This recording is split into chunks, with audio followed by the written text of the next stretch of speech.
আর যে বলছে তোমরা আইএসএফ কে ভোট দাও মুসলিম মহল্লায়, কারণ এই নেতা ফুরফুরার সন্তান, তাই আইএসএফ কে ভোট দিতে হবে। সাবধান থাকবেন, কোন রকমের ঘটনাক্রমে রাজনৈতিক ভুলে একজন বিধায়ক নির্বাচিত হয়েছে, যেখানে সিপিএম কংগ্রেস পশ্চিমবঙ্গ থেকে মুছে গেছে। এই একজন বিধায়ক আমার সঙ্গে তার ব্যক্তিগত সম্পর্ক ভালো, আমার সঙ্গে যারা বিধানসভায় যায় তারা জানেন। এই 3-4 দিন আগে আমি খাচ্ছি, বসুন খান, বলছে আমি আজ পয়সা দেবো।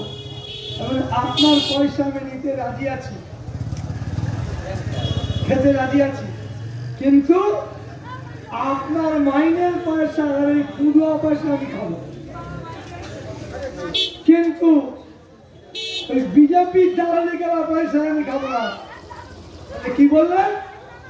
আমি সত্যি কথাটা বলেছি, চলো ফুরফুরা এক্ষুনি যাবো, আমি এবং তুমি একসঙ্গে। আমার প্রায় ছেলের বয়স, আমার ছেলের বয়স 26, ওর বয়স 32। আমি তুমি চলো এক্ষুনি ফুরফুরায় যাবো। দাদা হুজুর আমাদের বুকে আছে, দাদা হুজুরের কবরের সামনে দাঁড়িয়ে আমি বলবো আপনার আওলাদ ভারতবর্ষের সাম্প্রদায়িক শক্তিকে উস্কানি দিচ্ছে, সমর্থন করছে, জ্বালানি দিচ্ছে। আপনি বলবেন না আমি তা করি না। কেন ওরা হুজুরকে কবর ডেকে আনছো? একেবারে ঠিক করছো না।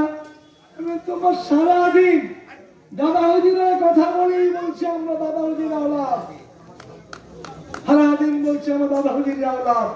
তা আমি এই কথা বললাম, মনে একটা কি করলাম? আমি দায়িত্ব নিয়ে বলছি, ওই নওশাদ সিদ্দিকী দক্ষিণ ভারতের একটা মুসলিম লিডার আছে, তার নাম কি আসারউদ্দিন ওয়াইসি, বিজেপির কাছ থেকে টাকা নিয়ে হাজার হাজার কোটি টাকার মালিক। তার সঙ্গে 1 বছর আগে দেখা করে গেছে, ওই নওশাদের সঙ্গে বাড়ি এসে এই সুযোগে কামিয়ে নেয়। ওই দাদা হুজুরের কথা বাদ দে, যত পাচ্ছে কামাচ্ছে, প্রতি মাসে 40 লক্ষ টাকা ওই আইএসএফ কে সাহায্য করছে বিজেপি। আর বলছে তোমার একমাত্র কাজ হবে মুসলিম ভোট গুলিয়ে দেওয়া, মমতা বন্দ্যোপাধ্যায়ের প্রতি মুসলিম যেন বিরক্ত হয়। এই কাজ তারা সৃষ্টি করছে, এই কাজ তারা করছে।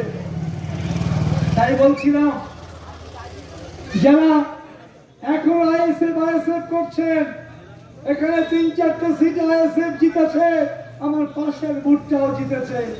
তাদের জাতীয়তাবাদ থাকে, সম্প্রীতির চিন্তা থাকে, উন্নয়নের চিন্তা থাকে, তাদের আবেদন করে যাব ওই আইএসএফ এর ঝান্ডাটা পুড়িয়ে ফেলে মমতা বন্দ্যোপাধ্যায় ঝান্ডা এসো। আগামী 10 তারিখ সভায় চলো।